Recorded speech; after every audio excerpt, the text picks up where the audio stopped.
Oh, my biddies. I'm your head biddy Nike. How you doing today? I hope everybody's well. Give it like 5 minutes, of course. I have fun things to share.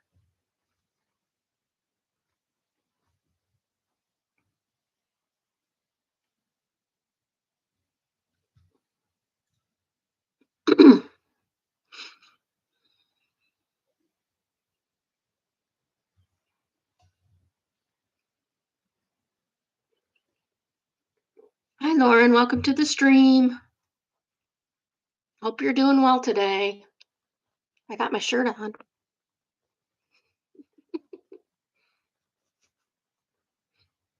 Like poo.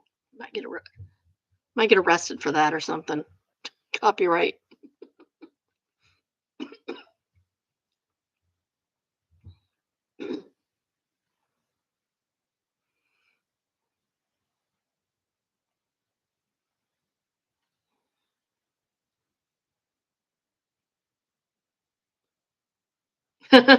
Shirt's fair use. That's funny. I don't trust them, especially when it comes to Disney.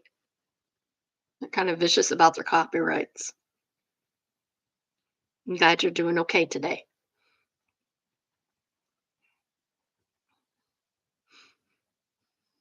You gotta start getting your friends on here. That's what telling people.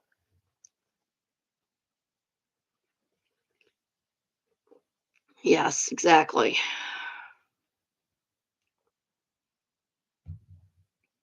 I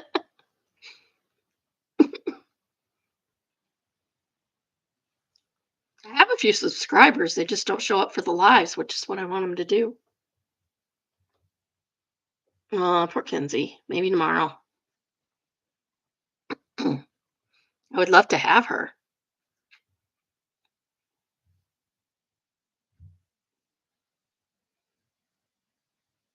Well, do you want to know what dumb thing I did today?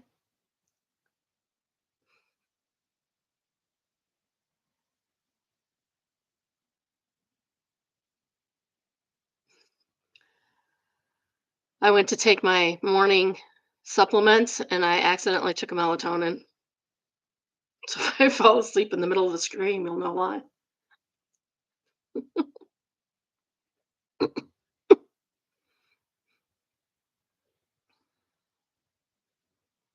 So silly.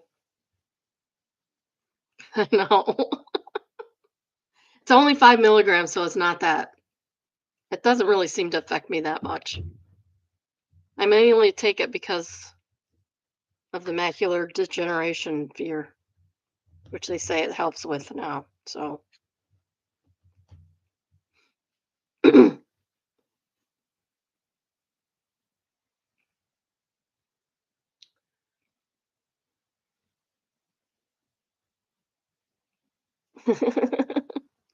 you should look it up. It's like new information they have that people who have been taking melatonin.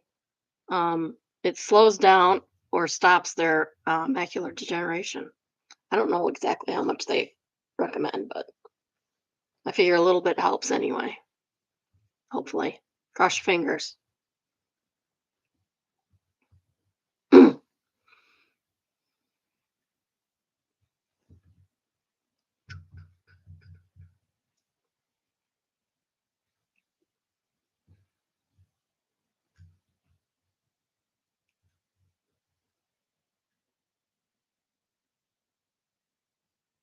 Oh, that's the lowest they sell is 5 milligrams.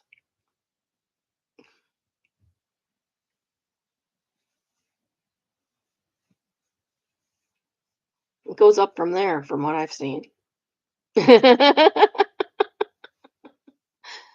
Oh, I almost forgot to make coffee this morning too. It's not been a good day. It's not starting out a good day.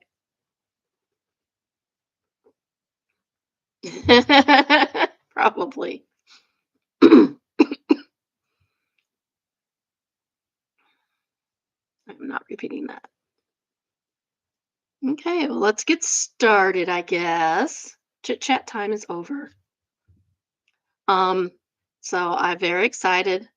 I bought my first ever pre-order book, and I'm going to share it with you. Doo-doo-doo. This is the book I'm reading. I love it. It's great. This is by Sia Melange. Um, if you're unfamiliar, she's on TikTok. She does the Cafe Latte series where she plays all the characters. That she also writes all the characters. Um, I am not getting paid for this. She doesn't even know I'm doing this. Um, I've read a couple of her other books, and they're very, very, very good. Citadel, I was sad when it ended. It's like just like what? It's over? What? No, no, not over yet. Um, so I started reading it last night. It's very good. It's a little bit different than the series, there's so it's kind of weird for me because I'm used to the series characters. The characters are the same and they act the same, but the scenarios they're in are a little slightly different. And there's a lot more of the history of how this Fey person um, ended up in Minnesota running a coffee shop. Her writing prompt was, "What if a fairy ran a coffee shop?" And the whole thing just blew up on her. And she was able to, in 6 months, to quit her job and just do that and write her books. So good for her. Happy for her. Her parents are also authors. If you're familiar with the Betsy the Vampire Queen series, that's her mom. And they also wrote a cookbook together for the Cafe Latte stuff. So pretty cool. I'm enjoying it. How do I? Oh, there it is. Okay, I'm back. Just wanted to share that. I thought it was fun. But it is out now on Amazon. It's only $8 for the Kindle version.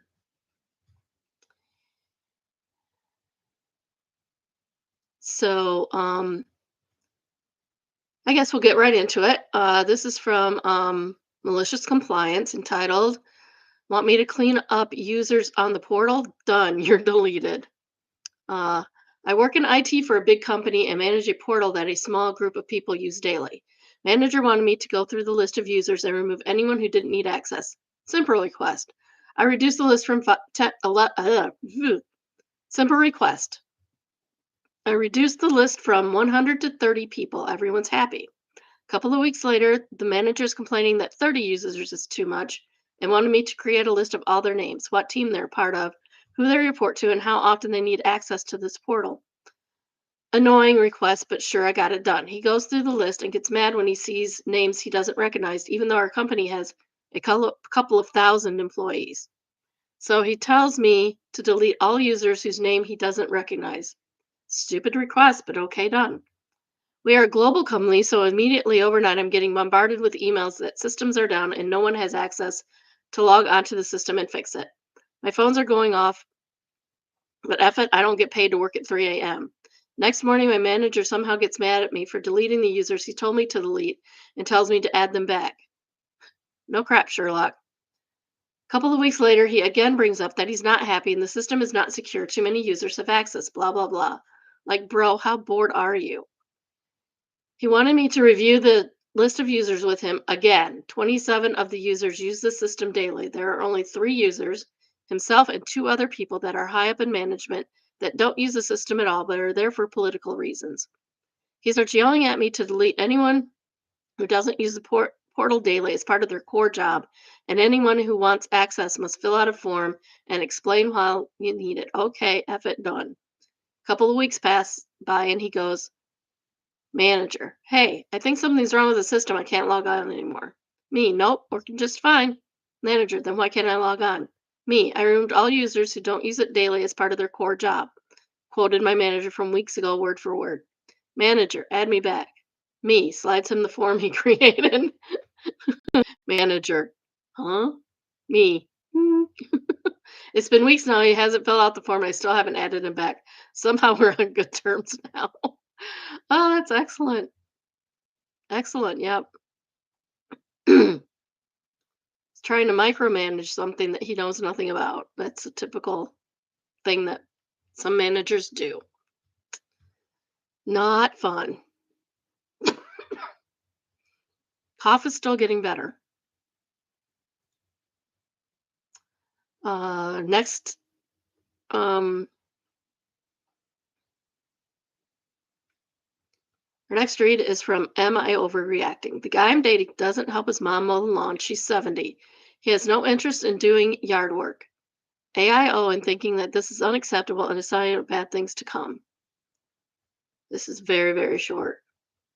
There's an answer that's very, very long.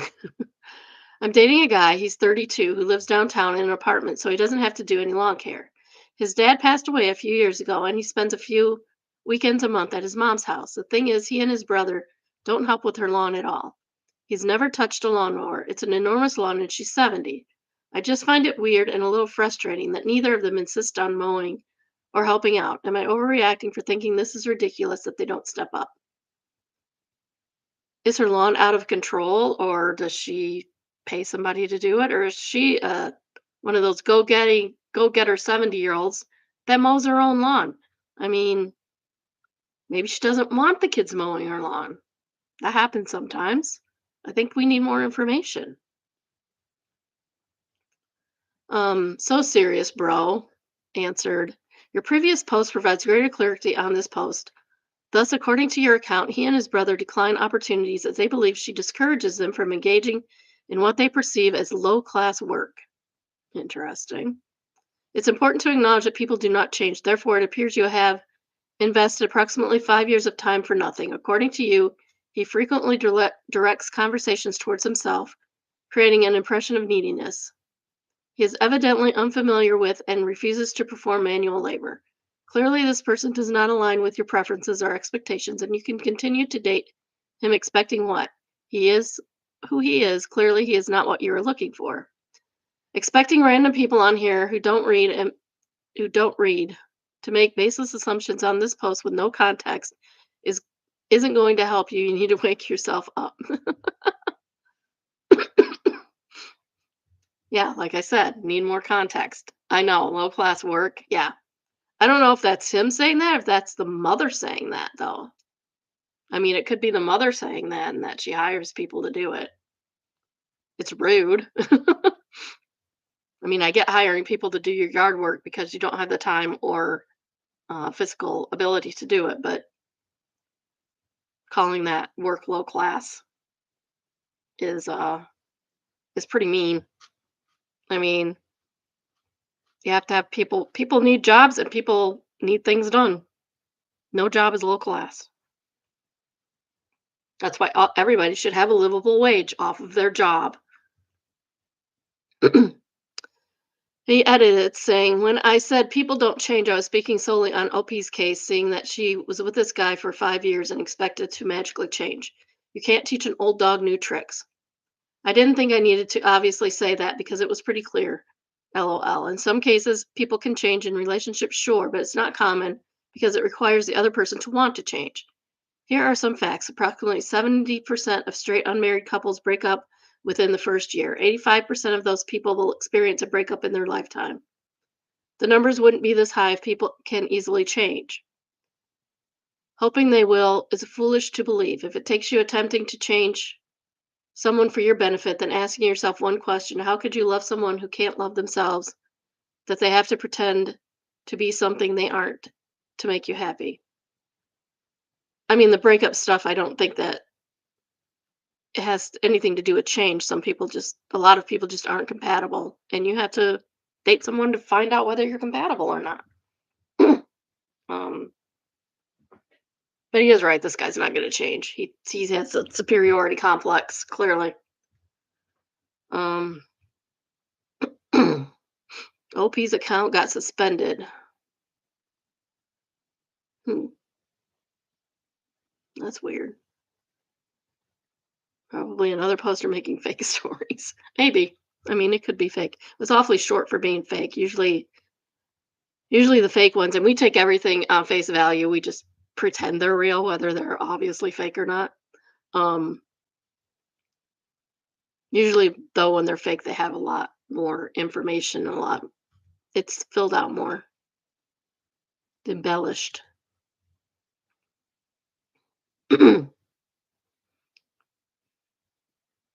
Or maybe. No, never mind. Um, Next one's from Entitled People. Entitled woman tries to make her own line, sends it back. Oh, sorry. Let me start over. Entitled woman tries to make her own lines, gets sent back to the sent. Entitled woman tries to make her own line, gets sent to the back of the real line. Oh, I don't like that sentence. Melatonin. Melatonin's kicking in. This morning I was at line in a consulate to get a travel visa.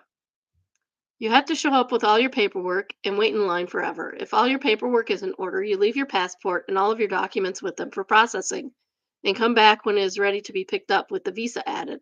I was advised to show up early because the line is insane and move slowly. So I got there an hour before it opened and there are still 10 people or so ahead of me. Sleepy, yeah.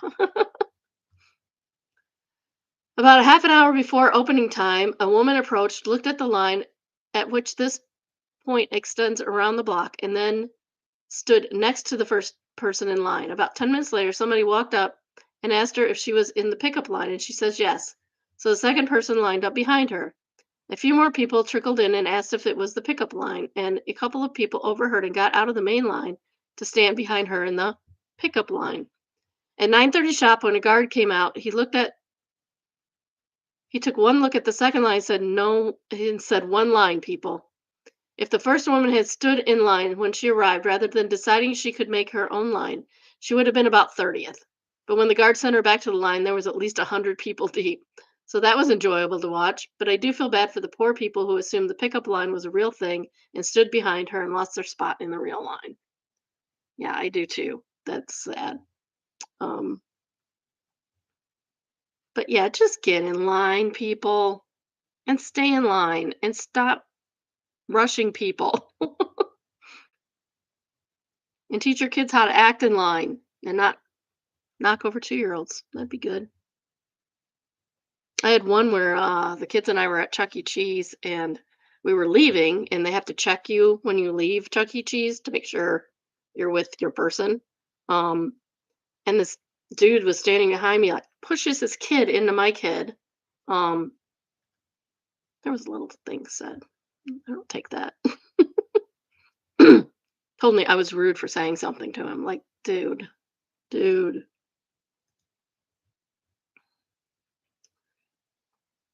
you remember that? You were so little. How do you remember that? Uh, AITA, my wife thinks I'm controlling. This is pretty short. My wife, 33 female, and I, 34 male, are having a disagreement on the weekend, and she told me to post it to Reddit. My wife likes to travel. She works out of town a lot. This means I stay home and look after the kids in the house. Okay, that's good. I asked her if she could do a better job at communicating plans, such as texting me when she arrives at her destination and when leaving.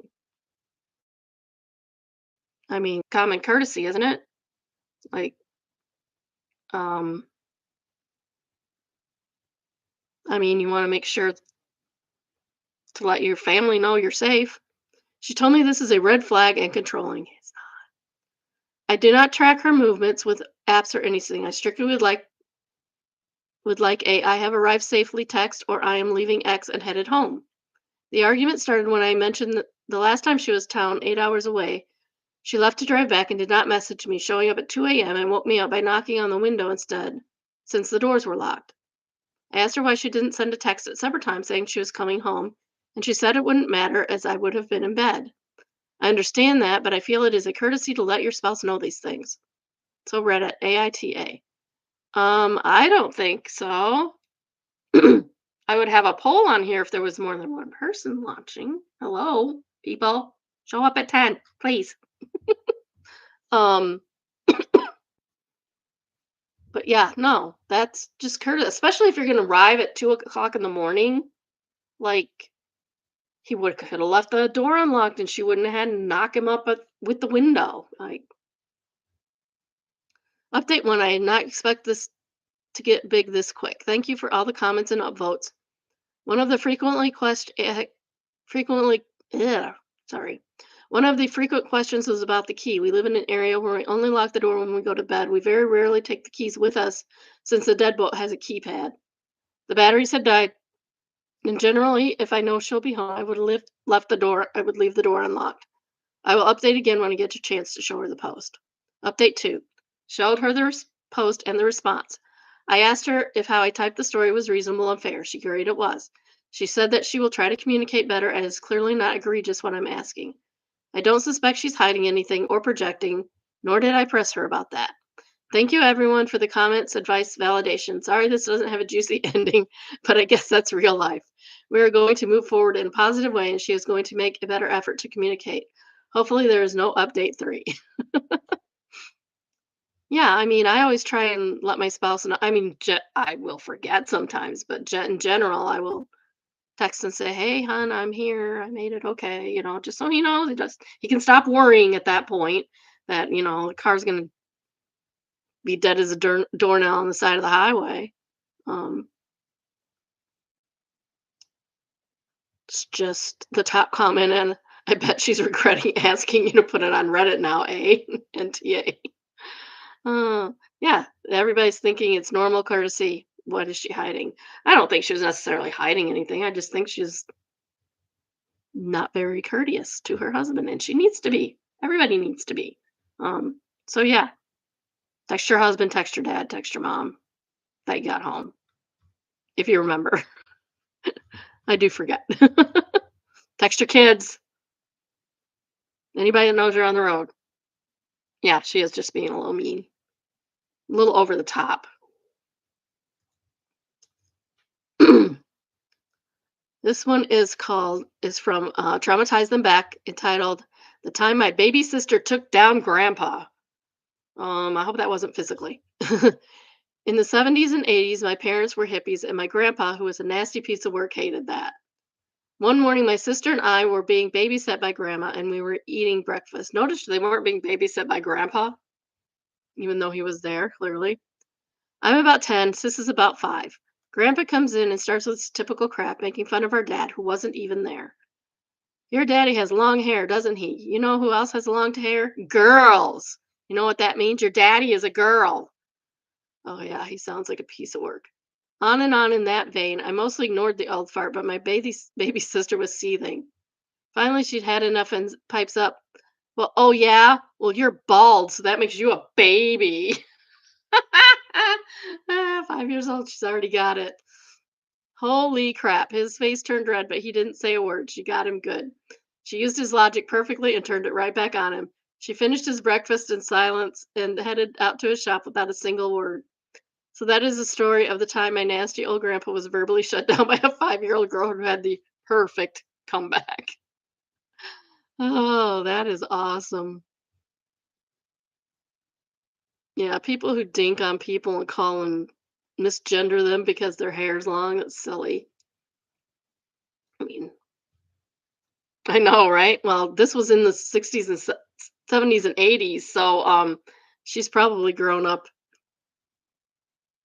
I'd love for her to find us and join us. That'd be cool. She'd be fun. Uh, all right. And now with our morning announcements. No, I'm kidding. If you haven't already, please like, subscribe, and turn on your notifications. I try to go live at least 4 times a week, usually 10 in the morning. I did not come on yesterday because I got a better offer with a 4-year-old and a 2-year-old. They're fun. If you have any story of your own or you came across one in the wild, you can email Biddy Brunch Bunch, all one word, at gmail.com, and I might read it for our brunch. Just put in the title submission. Um,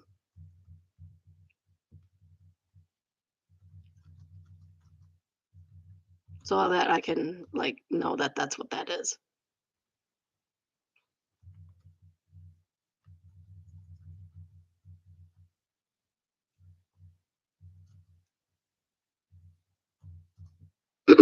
All right. And that is all. It's very long, very long. Those are probably that little spiel will probably get longer as we go on. Um, The next one is Bye Bye Job. Ohio couple calls 911 in response to a possible vehicle break in. The couple calls 911 again after the responding officer showed up drunk. The cop fails breathalyzer and is fired. This happened in Cleveland, it looks like. Walbridge, Ohio. Um, I will put this in the notes if you want to read it. Um, yeah, it looks like it's exactly what happened. They called because they thought their car was getting broken into. He came in just before midnight. Um, he was noticeably intoxicated, staggering and stumbling. Yikes. Yeah, that is not cool. Craziness.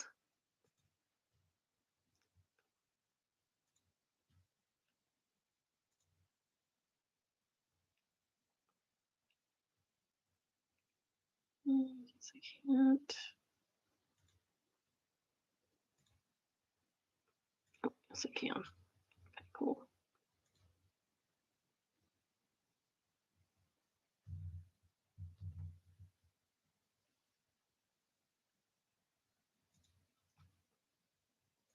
Okay. All right. I got that in the description down below for you.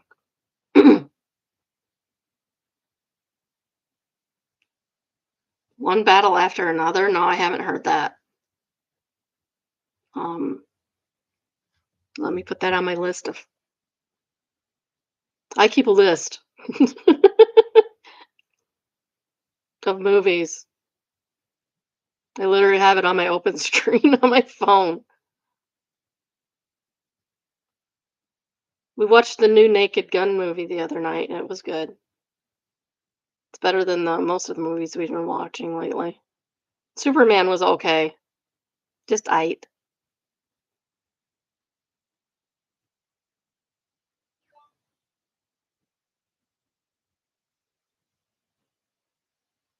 Okay. Oh, it's in theaters right now. Okay. I might have to go to the theater. Maybe drag your dad. I don't know. He's awfully busy right now. Um,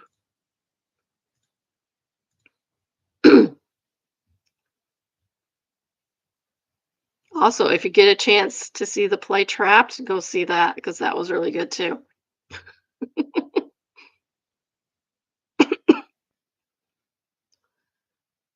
Okay, Am I the Devil? These are always good. Entitled His Sacrifices Are Basic Parenting. And this is from Am I the A-hole? AITA for telling my daughter I don't owe her anything and that she needs to learn to be respectful. I need a drink. I might need a real drink. I don't know. Usually these you want to drink afterwards.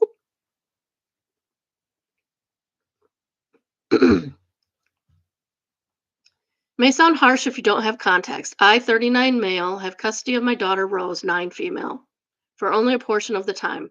I pick her up every other Friday after school and drop her off at school on the next Monday. That's a lot of time, dude. My ex-wife has her the majority of the time. I want to say that Rose has been diagnosed with ADHD. Being a parent of a disabled child is so much harder than having a normal child is. Um, ADHD really isn't a disability, it's just a difference. And calling her not a normal child is rude. I have ADHD. I'm not disabled. I also have aphantasia, not disabled. If you don't know what aphantasia is, we can discuss that. I've made many sacrifices for Rhoda. I still have to monitor her as if she's 5 and have to make sure she doesn't watch TV unless her homework's done. Okay, you have to do that with every 9-year-old. Probably not. It can be, you're right. It can be disabling, but usually isn't. I mean, I've worked with people with severe ADHD and it shows and they're still not disabled. Yeah, you'd have to have pretty severe ADHD for it to be disabling. That's true. She's 9, by the way, not 5. Um, she's also a bad listener. I have to have some extreme patience with dealing with her. Also, I have to split costs to pay with my ex to pay for a math tutor for Rhodes because she rarely focuses in class. So is she on meds? Or is she just bad at math?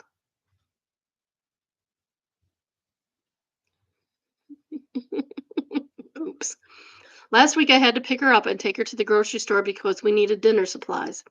I was listing off the dinner ingredients and couldn't remember one.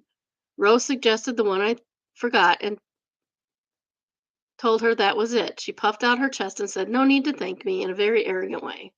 Oh, she's just being silly. We're at a red light, so I turn and sternly ask, "Rose, what did you say?" She mumbled, "Never mind," and I firmly explained to her that it's extremely inconsiderate and disrespectful. I don't owe you anything. I don't have to do half the stuff I do for you, so you need to really think about the way you talk to me and be grateful. Whoa. Whoa. She's just being silly. Rose rather insincerely mumbled out sorry and was quiet for the rest of the time. Of course she was. You reprimanded her when she's just goofing off. She sat in the back seat even when I offered to sit in the front again. I even offered her ice cream and said no and refused to look at me. I don't blame her. She doesn't feel like ice cream. You just insulted her. And yes, you actually do have to do things for your kids. We got home and she did her work, a reading project she was supposed to finish in class that day without me, having to monitor her, but then didn't want to watch a movie with me. She was really quiet for the entire weekend. Well, of course she was. She got in trouble for nothing. My ex blew up my phone on Tuesday saying she knows what you told Rose and that I'm a horrible father. My ex is honestly the reason that Rose acts entitled and still has meltdowns. Sure, she is. What am I supposed to do? Stop disciplining Rose just because she has a tantrum? That's not, you didn't discipline her. You just yelled at her for nothing. As I said, I make many sacrifices to help Rose. I drive Rose to and from school so she doesn't have to walk the 3 miles. Well, I would hope a 9-year-old would not be walking 3 miles to school. Come on, dude. Seriously, this guy's just pissing me off. I buy her toys and other things, and just last month I agreed to babysit Rose for 3 days when X's mother was in the hospital. You do not babysit your own children. You agreed to take her on your time on your ex-wife's time in order for her to help her own mother. Oh, this guy. I'm so mad right now. My father was barely in my life. He wouldn't buy me things and would make me walk home. Rose isn't a baby anymore. She's old enough that she needs to learn to be grateful when people do things for her because they don't have to and her attitude won't work in the real world. I could have been gentler, but sometimes showing tough love is necessary to correct bad behavior when coddling won't fix it. AITA, uh-huh. Yes, yes, you are. You are the a-hole. Dude. Oh, first of all, she does not owe you gratitude. She does not owe you nothing. She is your child. You chose to have her. She did not choose to have you. Oh, I'm so mad right now. This guy. Edit one. First off, I've read the comments. You don't need to keep blowing up my DMs calling me a cunt. Well, you deserve it. Second, you people say I don't love Rose and should just give up custody are dead wrong because it's because I love her and want her to succeed in life that I set boundaries and correct her behavior. We still do plenty of good things together and even watch an hour of TV together every night she's at her house. Ooh, an hour of TV. It's very interactive. Oh, Captain Delicious Pants. I love some of the usernames on Reddit. They're great. He resents his daughter for being a child. She wasn't being disrespectful. She was proud of herself for paying attention and being helpful. No need to thank me is something superheroes say when they save someone. Good point. Hadn't even thought of that. Yeah, there's no need to thank me. I did it out of the kindness of my heart. OOP has in his head she's a horrible brat, so he interprets anything she says or does as bratty and disrespectful. A Carpenter 8 says, plus, if she does struggle with paying attention, imagine what playing this could do for her. It could make her feel better and try harder to do things like that. I mean, not just once if that's her dad's attitude, but if she was being praised for doing well instead of just seeing it as a burden. Oh, I don't like this guy at all. Yeah, he is the devil. He's definitely the devil. Poor little kid. Poor little kid. Yeah, I don't think the kid and the mom might not be the problem here.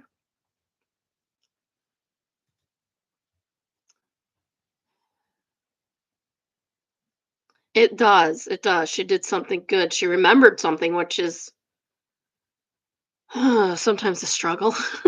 Sometimes it's a struggle just to remember words for me right now. Um, yeah, guy's not using love and logic at all. I was happy to see. I have a new YouTube obsession myself. It's called looking at legal stuff, and it's a lot of it is well, the only ones I've seen so far are like divorces and custody battles.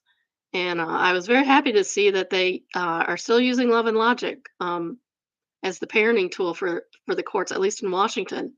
Um, that's what we used on our kids. We took the parenting classes before our first child was even born. So they have been love and logic from birth. Um, Consequences, not punishments. So this is from Am I the A-hole? AITA for telling a woman to charge a guy more at a yard sale. Well, probably that's mean to the customer. That's what we tried as much as we possibly could. I mean, we always have failures of um, imagination. Had failures of imagination for coming up with logical consequences for a few things. Yeah, I know. Your parents aren't perfect people. Neither are your kids, and that's okay. I was shopping around our city's yard sales yesterday and stopped to look at some clothes. While I was looking, a guy walked up and asked the lady running the sale if she had anything golf related. My ears picked up because I just recently got into golf. The lady said she had her late husband's clubs but didn't know what they would be worth, so she dragged them out to show the guy. It was obvious the guy knew golf by the way he took a couple practice swings, and you could tell by his car and clothing he appeared to be well off. As he looked around the bag, the lady was telling him that her husband had just passed and she didn't know if the clubs were worth anything. She said that they weren't that great and offered $200 for everything. She seemed hesitant that she didn't know, and he just kind of walked off and said, "Here, I'll grab the money," and walked toward his car. Okay, this is a different scenario than I thought it was. I walked over to the see what was in the bag, and for anyone who knows golf, I'll throw this out there. Almost new GT3 driver and 3 wood gently used Mizuno irons, nice Titleist wedges, a very nice looking Scotty putter, great condition Titleist cart bag. I know nothing about golf, so those words mean nothing to me. It's like reading Chinese. This stuff combined would be a steal for $1,000. Obviously, this lady's late husband spent a good penny on the clubs, and I felt bad for her, so I said she should pass that guy's offer and have someone at a local courses pro shop help her price stuff out if she wanted. She seemed totally in shock when I told her the driver and 3 wood were probably 800 alone. When the guy came back, he was glaring at me, and when he tried to hand the lady the cash, she said no thanks, that she was going to get the stuff appraised. He got upset and told her she can't back out of a deal. She never agreed to your deal, dude. She said she didn't know.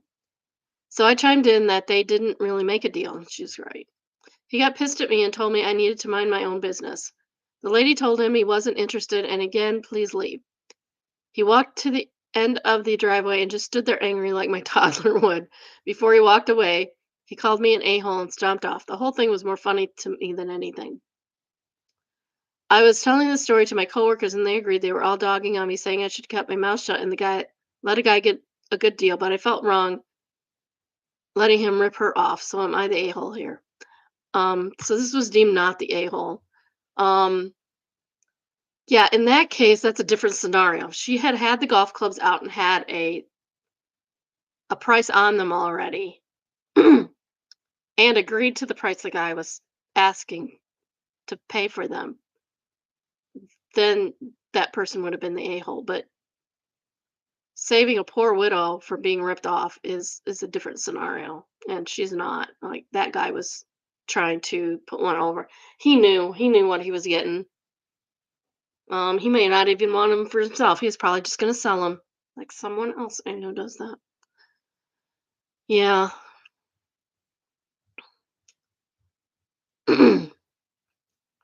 So Slater says, top comment, I was telling the story, quoting, I was telling my story to this coworkers and they were dogging me, saying I should kept my mouth shut and let the guy get a good deal.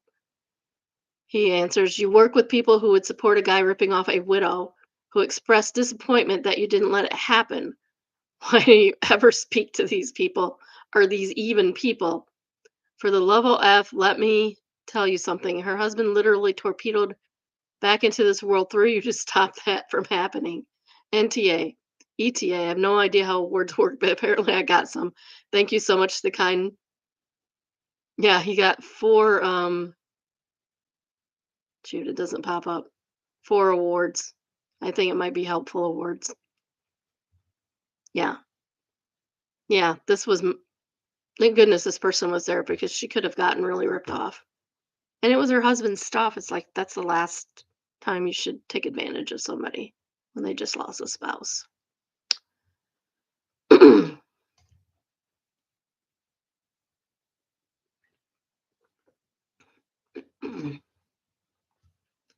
um, this is from Neighbors from Hell. We've had personal experience with that. Neighbor destroyed property stakes. Our property took up a stake who knows when, so we had to have our entire property resurveyed. After paying all that money, I didn't take them long to bust up those new stakes as well. It seems like that could be a police involvement situation. I've had multiple conversations with them and even went to SARS to physically show them the property line, but something is not registering with them. We got quotes for a fence, and the first thing the guy says before he runs his measuring quill is, they're on your property. He was reluctant to even measure. They had junk cars and even built a privacy wall about 2 or 3 feet onto our property. The previous owners had put up a fence, and it's right on the line, but for some reason, this neighbor rides his little lawnmower outside his fenced in backyard to cut our grass outside the fence like it's his property. He cuts a good 10 feet over the line. They know we're getting a fence moved. One of the junk cars was way over the line. The nose of the car and the privacy fence is left to be moved. My biggest concern now is when we put up the fence if they're going to vandalize it. Update, we put up the fence today. The neighbor moved his car. I suggested he throw it in neutral and push it, but baby, back a foot, and we tore down the wooden plant wall. He says he didn't want the wood or anything. Recorded the combo and took pictures of both over the line again. Bunny no trespassing sign and 3 wise eye trail cams. Camera's good. Also, a letter from a lawyer saying to stay off your property is also a good idea. Um, yeah, we have people encroaching on our property also, so I understand where they're coming from. Um, yeah, somebody said it's actually um, felony to remove them in some places. But yeah, that guy's definitely encroaching and should not be. And he can take over your property after a while in some places. Definitely in my state. Oh, best of Redditor updates. Always fun. Um, Final new update. This is entitled My 8-Year-Old Son Hates Me and I Don't Understand Why. Yes, a few reasons why. Somebody might. Um, so this sounds like it's got some abuse and violence. So proceed with caution. If you need to take a break, that's fine. Original post February 9th of this year, 2020. Yeah, 2025. I am far in the future. You'd think I'd been drinking. I don't. I promise I have not been. It's the melatonin. I'm blaming it on the melatonin. February 9th, 2025. I used to believe that your relationship with your children was a given. It is not. To clarify, I believe that as long as you treated your children with love, they were guaranteed to love you back. And the most you had to worry about was if you did the right things with some kind of terrible illness or accident that ended them early. I'm here to warn you that's not true. There are worse possible outcomes. Where was this originally posted? Oh, this was originally posted true off my chest. Sorry, I missed that. My son is 8 years old. I cannot be in the same room as him without being attacked. He will scratch, hit, bite me constantly until we are separated. He bites as hard as he can. My arms are 50% bruises right now from partially healed wounds. I have done nothing to deserve this, and I tried everything to reach him. Some people are born just not right, and this may be that. Usually it's a lot of times abuse can cause these types of reactions, but sometimes it's just a thing and nobody knows what started it or how. I've tried love, discipline, ignoring him, reasoning. Nothing sticks. As the years have gone by, it's only gotten worse. Yeah, and as he gets bigger, it'll get worse too. He's already in therapy. We've already tried to get him diagnosed with something. We've tried meds. We've tried no meds. We don't know what's going on, and nor his therapist or his doctors. On Thursday, I watched a movie about time. Very bittersweet movie about how time is limited and we need to enjoy it the best we can. About Time is an awesome movie. If you have not seen it, seek it out. It's a really good movie. There's a scene where a boy of about 8 is playing on the beach with his father for the last time, enjoying one last beautiful day together, and I completely lost it. My son only communicates with me through violence. I know, it's a really good movie. I love that movie too. Last night, I finally gave up. I cried for hours and let go of expectations I've had of having a loving relationship with him. Grieving is good. Um, Acknowledging that something's not going to be what you want it to be is good. I've had to do that. He's 8 years old and hates my guts. I don't think he hates her their guts. It doesn't say they're the mom or the dad. Yeah, I don't see where it says they're male or female. I don't think it necessarily an 8-year-old is doing this on purpose because they hate somebody. I think they have something else going on. Okay. He's 8 years old and hates my guts. There are worse outcomes than outliving your children. Please don't take your loved ones for granted. Edit. Thank you for everyone in the advice. Special shout out to the super weirdo antinatalist, particularly the feminist, who made super sure to tell me she was a feminist before telling me I have a post birth abort. What? No single comment made me realize how ahead of the game I am as a parent than that one. Telling me to have that's who would do that? That's weird. That something's wrong with that poster. We are getting a second psych evaluation soon, and I'll write a second post with the results of that. Many of you are convinced someone else is abusing him and are unwilling to accept evidence to the contrary. There is no sign of anyone in his life abusing him, nor is there much opportunity. When he's not in school, he's with us. Save for a few rare occasions where we get a trusted close family babysitter to go on a date. We've asked him if anyone is hurting him or touching him, and he has said no. We make sure both our kids understand what is appropriate and know they should tell us if anyone tries anything like that. This is the least likely possibility. I've created a follow-up post for those who are interested. Yeah, it seems really hard. Like I said, sometimes you just don't know why kids or people do what they do. Um, okay, so this is the guy. This is the father. That's helpful. Um, hmm.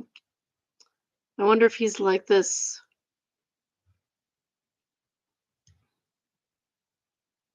So it's only with. So the commenter one asked, "How is the relationship between your son and his mother?" And OOP answered, "Mostly normal, except the added strain of how he treats me." I was wondering how he acts in school and stuff too. So it's just him. We have a healthy, loving marriage and a daughter as well. Everything outside my son is as you would expect. That is really weird. Commenter two. I've read something similar before. Is it possible that on some level your son either sees you as a threat to his relationship with his mother or is jealous of your relationship with her and therefore attacking you to get you to step away? I remember reading about a young boy who was feral to his father because he felt some need to protect his mother and couldn't stand anyone else would love her. She was violent toward his sibling too. I really wish I could remember where I read it. OOP, this is one possible theory of just one of many. We have no particular reason to believe this over any other theory. I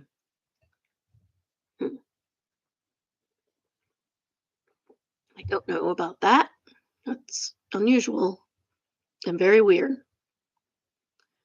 Comment number three, real question. How is he with animals? The way you describe his behavior seems antisocial at minimum. If he's violent with you and callous about animals, there could be such a sociopathy or psychopathy at play. At 8 years old, chances are he's not opening up with his therapist about his issues. He's probably giving a lot of "I don't know" answers when asked questions, which is how kids react when they think they're in trouble for their behavior. OOP definitely doesn't open up about why he does anything. No signs of violence toward anyone or anything other than me. How is OOP's son at school? Any issues appearing? We just had a yearly meeting with his special needs team at school. They only had good things to say. No indication of bullying. He loves his friends, people, except one. Wow. Being singled out like that's got to be hard. Has there been any other explanations for OOP's son's behavior? OOP, as I mentioned, we have taken him several. Oh, I think that's supposed to be said. He said placed. I think it's places. As I mentioned, we have taken him several places. He is diagnosed with ADHD. We have told them that ADHD isn't the whole story. He said, wild story. Whole story, but they seem stumped. We will keep trying. He may be on the spectrum, seems to have anxiety, sensory processing issues, but doctors aren't diagnosing him with anything other than ADHD so far. It can't just be ADHD and have anxiety and social sensory processing. Can also be like a higher form of autism. I wasn't the perfect child, but I'm neurologically typical. But is your wife neurologically typical? Is everyone in her family neurologically typical? Because I know my family's not. Commenter number four, what age does it start? Two, does he physically attack anyone besides you? Three, does he attack you when you're alone, when you're with family, or when you're in public? Four, do the two of you ever have normal interactions, morning, midday, or night? For example, if you were driving someone in a car, would he literally be attacking you while you were driving? Five, has he seen a psychiatrist or psychologist? One, started at age 5. Two, he does not attack anyone else. Three, excuse me, he attacks when he's alone, when they're with family, but not in public. Four, normal interactions are very rare. It's been months. He will attack me while driving, typically throwing things at me. We have told him it's dangerous and could cause an accident. And then we did get into an accident over the summer and he stopped. The accident was the other driver's fault, not my son's. Well, that's a happy accident. Stopped his son's behavior. Hopefully no one was hurt. And yes, he's seeing mental health professionals. Commenter 5, how old is your daughter? How does she respond when he's violent? How old was he when this started? Some of these questions they're not sequential, so people are asking the same questions. So it's just something that happens on Reddit. 3, is inpatient treatment possible? This cannot continue and probably get worse as he gets bigger. Eventually, he'll be able to take you out. Yes, that's a scary thing. Question OOP question. When she's 5, she will comfort me almost daily. Honestly, I don't know what she does when he's acting up and focused on not bleeding. 2, he was 5 when it started. At first, it was just throwing things at walls. Then there was a time where he just hated me but wasn't attacking me. Now it's directed at me rather than the walls. 3, I'm not quite sure we are ready for inpatient treatment, but that's starting to enter the question. Update number 1, May 13th, 2025, 3 months later. This is um, very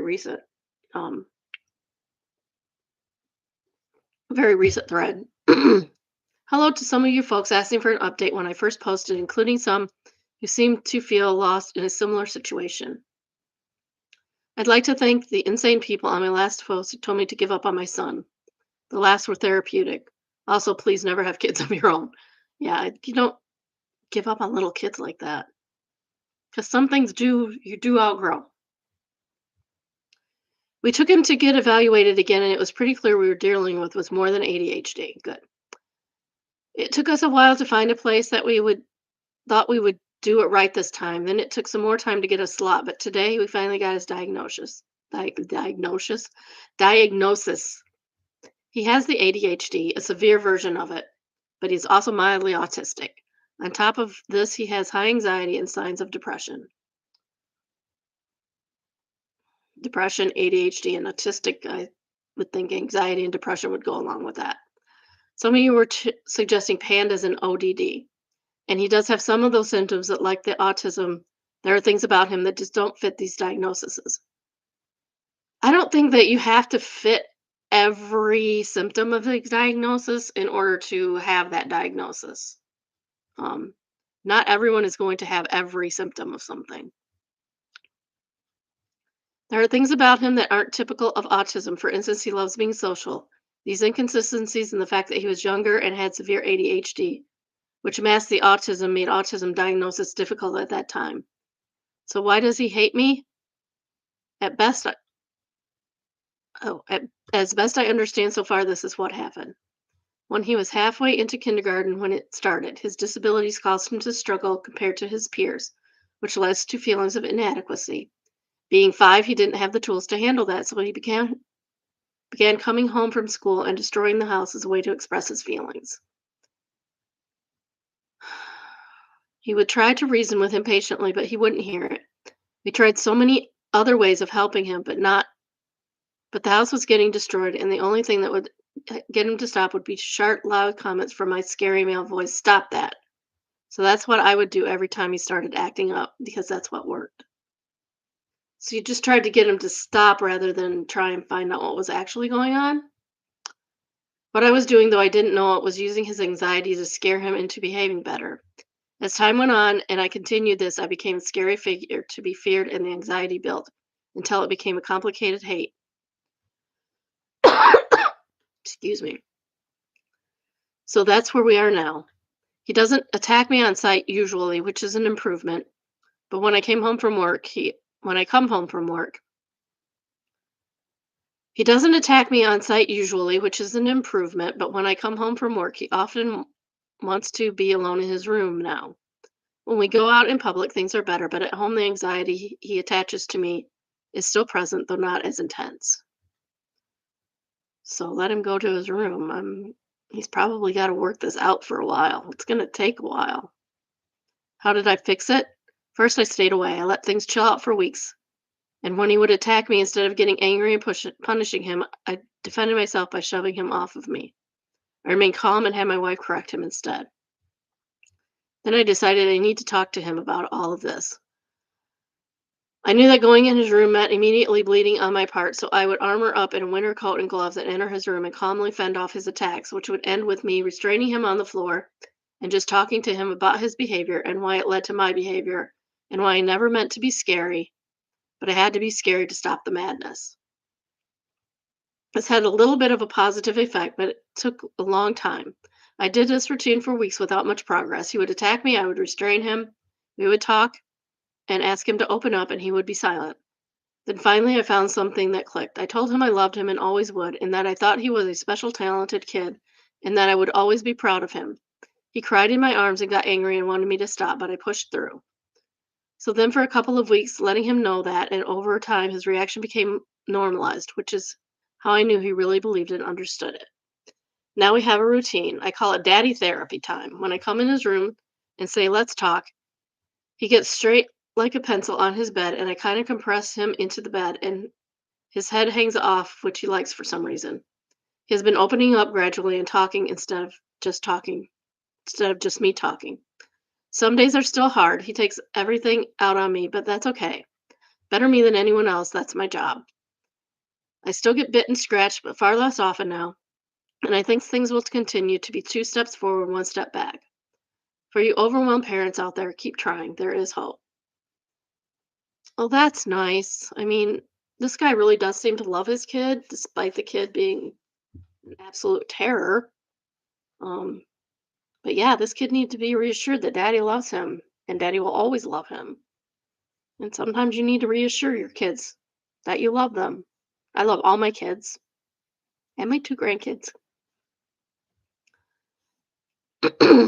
Relevant comments. Commenter number one. Highly recommend you get yourself son a weighted blanket. The right weight is 10% of his weight. These help autistic folks do the compression. It also helps them sleep, soothes anxiety, and has been a saving tool of a friend. Nothing worked for him to sleep properly his whole life. Then he got a weighted blanket and slept all night for the first time in decades. Maybe ever. He's unsure. He told me it's greatly relieves his anxiety and doesn't worry about many things that happened anymore. Best of continued success and joy for your family. I do love my in-law kids too. I love all my kids. That's what I mean when I say my kids. I don't just mean the three of you. I mean all six of you and the grandkids and some of your friends, most of your friends. I don't know. I mean, of your friends I don't love. Um, um, OP says, thanks for the tip. We did get him a weighted blanket, but he doesn't like it. I also got a weighted blanket and I like it, but only in the bottom half. I don't like it up. It's too much. And I'm not even claustrophobic, so I don't know why it's too much, but it's just too much for me. Commenter number two. If weighted things are a no, then maybe a light blanket with something he loves on it. You mentioned he likes to lay with his head hanging off the bed. Maybe he would like a sensory swing. OOP, I'll look into a swing. That's new to me. Commenter number three. You unintentionally became a weighted blanket for him, and that's very funny and very cute. Ah. OOP, yeah, I guess the hanging head over the bed is also a form of therapy too.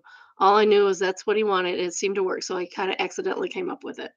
Accidental therapy is the best therapy. New update, update 2, September 3rd, 2025, 4.5 months later. Uh, my year-old hates me and I don't know why final. Hey, folks.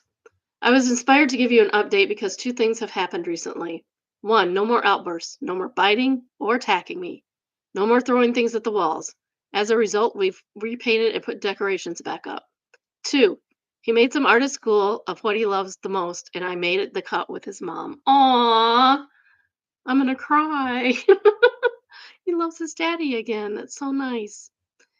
Things have been great lately, back to relative normal. I think I mentioned this, but he has ADHD, mild autism, mild mild ODD, which is oppositional defiance disorder, high anxiety, mild depression.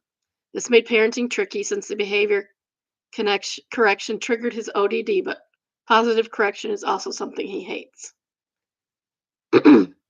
We still do the daddy therapy time, but not daily, only as needed. And when I need to correct behavior, I press him into his bed or the couch and tell him that he did wrong and what to do instead. He only takes it well using this method. We are starting to send him to neural therapy, which is something where they put electrodes on his head and have him do tasks. It sounded like crazy woo woo sci fi stuff to me, but I swear it's working. Some of the therapy stuff is very woo woo. It's hard to, I've had to find a couple therapists and like avoiding the woo woo stuff. It's kind of challenging sometimes. When his therapist went on vacation for 2 weeks, we noticed a difference. I don't know how long we will be able to afford to do it with the way the economy is going, but hopefully as long as he needs. I've been doing Cub Scouts with him one on one, which has helped restore our own relationship. Forcing the one on one time with me was important to get things to start turn around. Those of you with similar struggles, hang in there. I'll comment with a picture I think is really neat if I can figure it out. Uh, relative top comments. Or commenter number one. So happy to see this update. I remember when you posted the first time. I hope this can shine a hopeful light to parents who are struggling. Neurodivergent kids tell us what they need. We need to be open to hearing it. Very proud and happy of you and your family. OOP, my son very rarely tells us what he needs actually, almost never, but thank you. I'm in number two. Thank you for the update. Went back and read through your other threads and great to see improvements and steps you've taken to get there. Definitely aspects I'm continuing to learn in my own journey. Well, like I said, sometimes we don't know what the cause is for actions. um, yeah, I agree that the electrodes sound like some neurotherapy that's actually targeting the problem. And that's not woo woo stuff. That's science. Might be sci-fi, but sci-fi is science. Fantasy is not science. Star Wars, fantasy. Star Trek, sci-fi. Just saying. Um, but there was a cause for this kid's actions, both when he started with taking things out on the house. Um, Probably should have started him in therapy then. Might have avoided the whole situation, but everybody has their failures, and that's okay. It's turning out to be the end. I bet this father and son end up having being besties and having a very good relationship because his father definitely cares about his kid.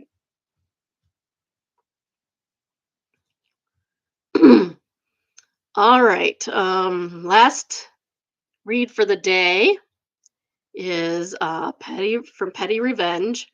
I resigned during a meeting with a huge client. Oh, that sounds fun. There's a TLDR. I'm not going to read it. I don't want to spoil it.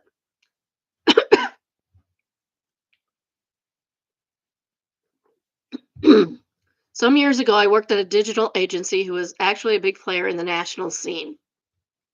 It was me who was responsible for maintenance and availability for some software used by our core clients.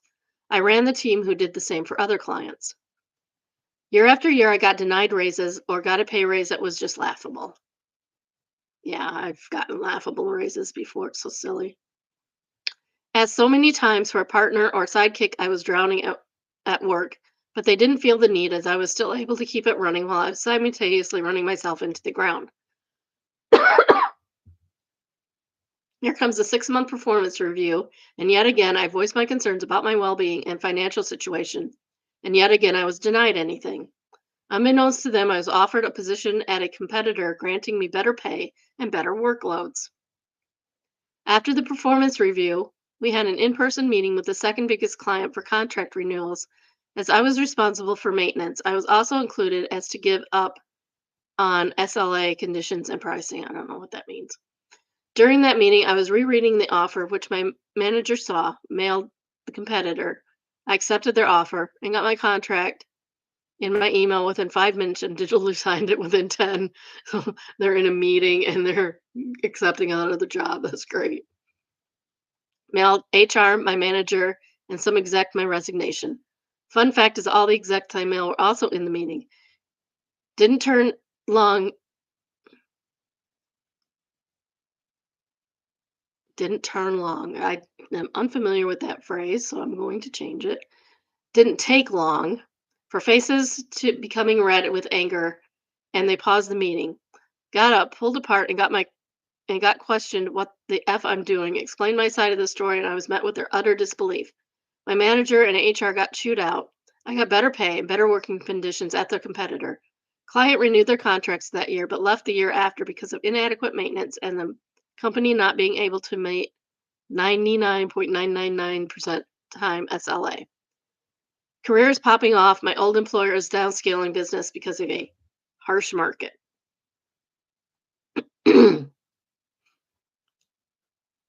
That is amazing.